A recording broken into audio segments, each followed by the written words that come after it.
Hey, Howard. Hey. Prizes today? Prizes? Later in the show, yeah. We're giving away Tom. You can win a date with Tom. Because Tom is gay. You can be the censor for a day. Yeah. You going to go run out and see that Jesus movie, Tom? You're a big Jesus guy. You know what? Yes, I am. I need to see it. I need to improve my relationship with Christ. Mel Gibson has made great movies, and I want to see what kind of a job he did on this one. It is in Aramaic. Yeah, I speak that language. Danny Glover as the day I stopped masturbating, I stopped speaking English. I now speak Aramaic. How is anybody supposed to understand the movie? It's not even like it's Spanish. You can pick up a word. It's subtitled. It has some subtitles. I don't think it's completely subtitled even. I was reading that it's sporadic, the subtitles. Most boring movie on the planet. You know what? Anytime there's a religious movie, I feel like I'm back in religious school. Let me tell you, I was on the internet yesterday, and I just decided to hit, the Passion and see what came up. All these religious banners came up. Yeah. You hit one, and they have a whole dissertation congratulating Mel Gibson. Like these religious leaders are like, and every Christian who loves Christ should support Mel Gibson. And then it had, pray for Mel, pray for the Passion, pray for this, pray for that. This is more about let's go get the Jews. You know what this is? But also, Mel Gibson has guaranteed himself not to lose money by going to all those churches and getting the zealots to go see his movie. You getting ashes tomorrow? 3 or 4 times. I haven't gotten ashes for years. Really? Yeah. Might be a good time. What's going on? Don't you think God gave you a second life after cancer? I think you owe it to him to go get some ashes. Believe me, I thank every So you're not grateful to God? You know what? I know I am. I thank every day. So God asks you to go get ashes and you don't do it? You know what? I'm one of the few people should be dead. So God asks you to get ashes and you reject his advice? I've never heard God say, "Tom, get ashes." What do you think the church is saying? The church says you should get ashes. That's the rap that they give you. I think Tom's embarrassed to get ashes in front of us. No. Yeah, you are. No. We'll goof on you. Oh, God. That would be really embarrassing. Not like nothing else you've ever talked about in here is embarrassing. You know what? That's the rap they give you when you go to catechism. They yell at you. They work you really hard. And my teacher used to say to me, did you go to church on Sunday? I said, no, I couldn't make it. Jesus died on the cross. You can't give him an hour a week. Right.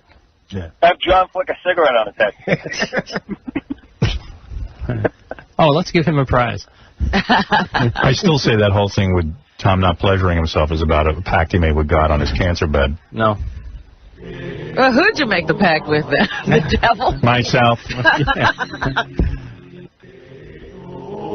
He wants to save his seed only for his wife. I know what's going on with him. I love my wife. I love that guy in Dr. Strangelove. He thinks he'll lose his essence. Yeah. I must save my essence. I know what you're all about. 28 years, man. I've got a religious freak for a general manager. I'm not a religious freak. Yes, you are. I am not. No, I am not. I am not. I will be the first in line for passion. I am Cardinal Tom. I don't preach to anybody. I am Cardinal Tom. Where's my smoking purse? Tom's about trying to be moral. That's all. Who's Tom married to? The Jesus Takes Bags lady? No, he's got a really hip, nice wife. I can't figure out what she's doing with him.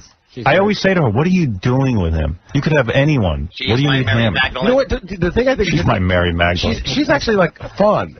She's a human being. She's actually human. Great, but Howard, how come Tom's not honest about this? You stop pleasuring yourself. John, Tom, it has nothing to do with the cancer. But should be honest. It doesn't have anything to do with the cancer. That you stop pleasuring yourself. Be honest. Yeah.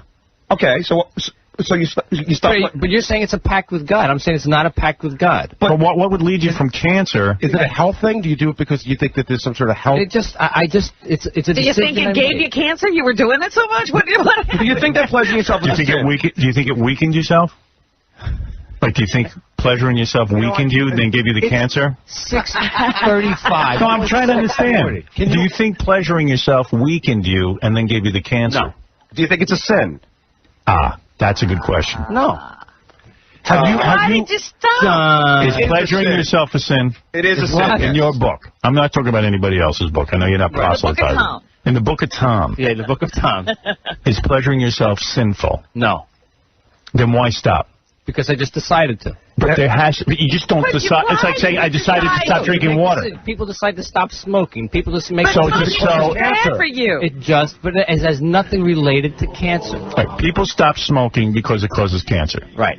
People stop pleasuring themselves because they decide to do it. Why? They stop drinking because they can't. Does it have anything to do with God? Does it have anything to do with God? Fred, just Tom, give me a because. Tom, swear on your father's life, please. Tom, swear on your father's life. Does that have anything to do with God?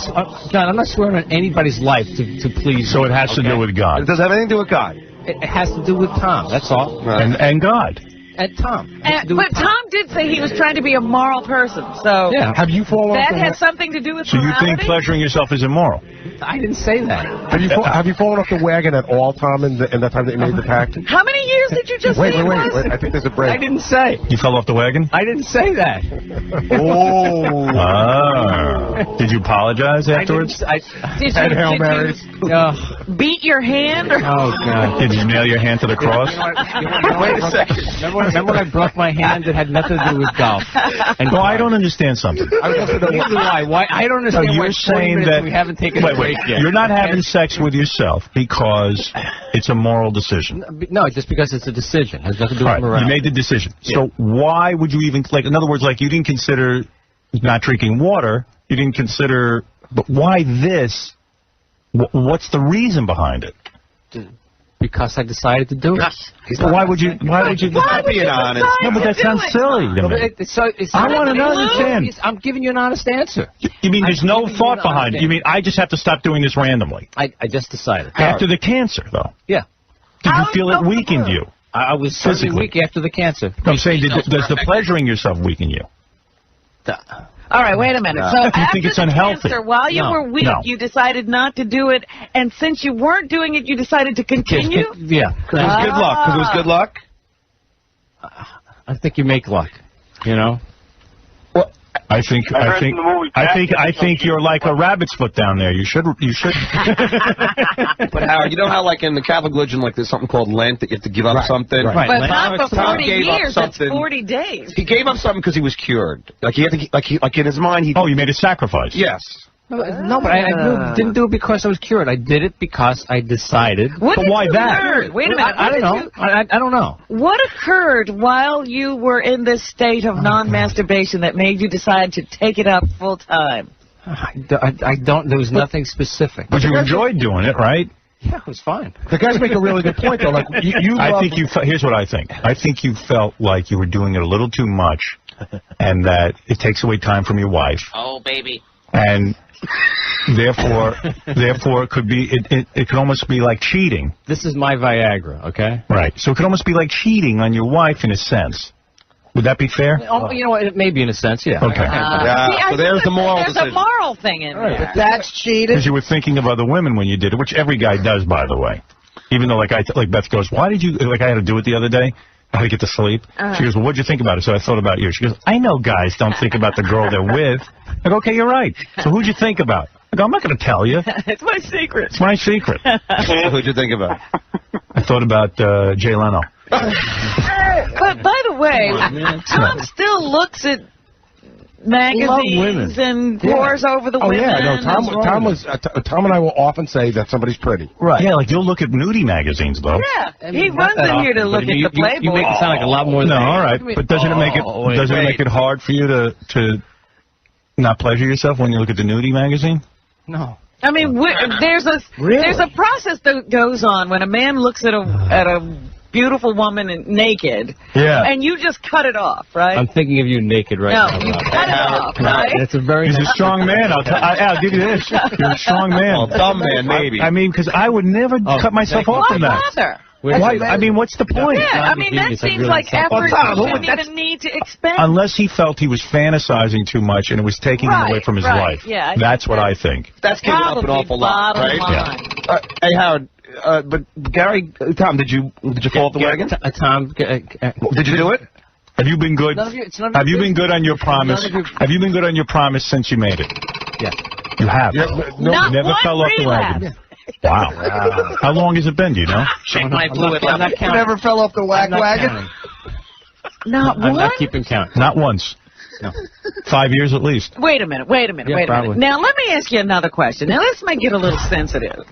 Did you lose the ability to function at any time during your illness? No, absolutely not. No. Okay.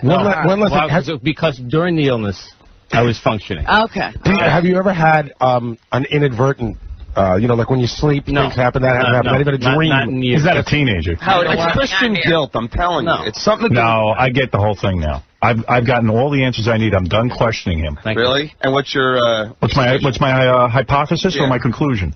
Your conclusion. My conclusion is that Tom feels by pleasuring himself, he begins to get caught up in a loop of fantasy. It takes him out of his marriage. And wanting other women. And the more he does it, the more he fantasizes. And then he's not present for his wife when they're ready to make love. And he has a problem with it. And a lot of guys do. This is not, but this is a huge sacrifice. Personally, you don't think he didn't think he could control it, so he had to give it up. I think, Howard, I think it's more a religious thing. Nope, it is not. No. It's not religious with him. It's about the fact that he was falling into. Like, you know how pedophiles can't stop themselves from young children? Right, Tom couldn't keep his fantasies away. And this is like, he does his fantasies, but then when he's ready, he's there and present for his wife. But it's a huge sacrifice to make for a woman, but he loves his wife. He's in love. Is this the guy you want to believe in your show who's so pent up with anger? No. I don't want anything to do with you. I don't even want to stand next to him because you're going to explode. You're not going to explode enough with anger. I mean, I have a feeling Tom was reaching for the baby oil 3-4 times a day. That's what it sounds like. That office door must have been closed several times during the I will need an extra long lunch break. Denise, hold my call. Denise, hold my call. If you hear moaning, it's only because I'm on the internet. One time, Tom pulled me aside to tell me about this movie with Charlize Theron, and he goes, "John, her body on the bed, her ass." I know, he does. Well, he's killing himself. Cider House rules. Cider House rules. Baby. Oh, Cider House rules. I have to rent that. I even told Michael Caine's on the screen. Get off. When there is a beautiful woman in the movie, I can't even accept his conclusions about the movie, whether it's good or not. Tom is the one who introduced me to Monica Bellucci. The one who Tom has an eye for talent. I was in the office, and he brought her up on the internet to show me what a beauty she was. Tom, thank you for sharing. Now I understand what happened. Thank you very much. All right, we're going to take a break. Brilliant. I've deduced what's going on. Yes. And it's sad. He's an addict. It's sad. There's nothing sad about it. We'll be back right after these words.